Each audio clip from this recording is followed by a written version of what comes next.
હકીકત એવી છે કે રાજકોટ શહેરનો જે દૈનિક કચરો જે 700 ટન જે નીકળે છે એ નાકરાવાડી ખાતે municipal solid waste dumping site છે ત્યાં ડમ્પ કરવામાં આવે છે અને ત્યાં એકચ્યુઅલી MSW રૂલ્સ પ્રમાણે ત્યાં પ્રોસેસિંગ થવું જરૂરી છે જે વર્ષ 2013થી પ્રોસેસિંગની કામગીરી બંધ છે.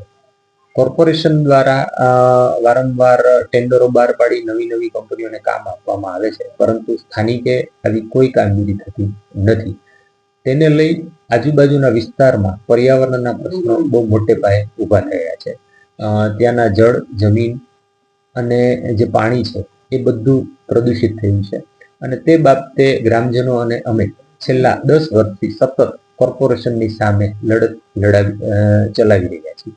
જે સંબંધે મારા દ્વારા નેશનલ ગ્રીન ટ્રિબ્યુનલમાં એક પિટિશન ફાઇલ કરવામાં આવેલી હતી, એક ફરિયાદ દાખલ કરવામાં આવેલી હતી કે ભાઈ જે પર્યાવરણને નુકસાન થઈ રહ્યું છે એ બાબતે રાજકોટ મ્યુનિસિપલ કોર્પોરેશન પાસે એન્વાયરમેન્ટ ડેમેજ કમ્પેન્સેશન વસૂલ કરવામાં આવે અને તે બાબતે હિયરિંગ ચાલી રહ્યું છે, જેમાં ભૂતકાળમાં રાજકોટ મહાનગરપાલિકા દ્વારા એવું એફિડેવિટ ફાઇલ કરવામાં આવેલું હતું કે સ્થાનિકે 10 લાખ ટન કચરો છે, પણ ખરી હકીકતે 2013થી પ્રોસેસિંગ પ્લાન્ટ બંધ છે, એટલે નિયર અબાઉટ ત્યાં સ્થાનિકે 22 લાખ ટન જેવો કચરો જે તે વખતે હતો કે જ્યાં પ્રોસેસિંગ નહોતું થયું. ત્યારબાદ NGT દ્વારા GPCBને આદેશ કરવામાં આવ્યો હતો કે ભાઈ કોર્પોરેશનની જે ડમ્પિંગ સાઇટ છે ત્યાં તમે એફિડેવિટ ફાઇલ કરો કે ત્યાં સ્થાનિકે કેટલો કચરો છે.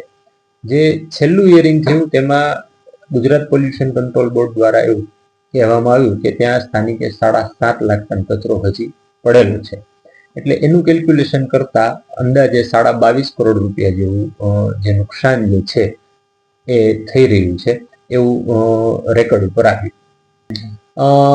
NGTનો હજી ડિટેલ ઓર્ડર બાકી છે, પણ નેશનલ ગ્રીન ટ્રિબ્યુનલ દ્વારા ડિટેલ આદેશ આવશે ત્યારબાદ કોર્પોરેશનને ભરવાના થશે. પછી કોર્પોરેશન રાજ્ય સરકાર પાસેથી માગણી કરે છે, પછી રાજ્ય સરકાર ભરે છે કે કેમ એ હવે આગળ સમય જતા ખ્યાલ આવે.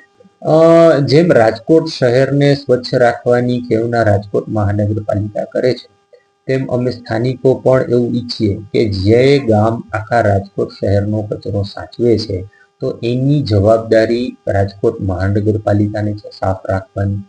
આજુબાજુના સરાઉન્ડિંગ ઇસ્યુ જે ઊભા થયા છે એ બાબતે કોઈ તકેદારી કોર્પોરેશન દ્વારા રાખવામાં આવતી નથી. અમારું મૂળ વાત છે કે જેમ રાજકોટ શહેરના લોકોને બંધારણીય હક મુજબ સ્વચ્છ હવા મળે છે એમ અમને પણ ત્યાં શુદ્ધ વાતાવરણમાં રહેવાના અધિકારો મળે.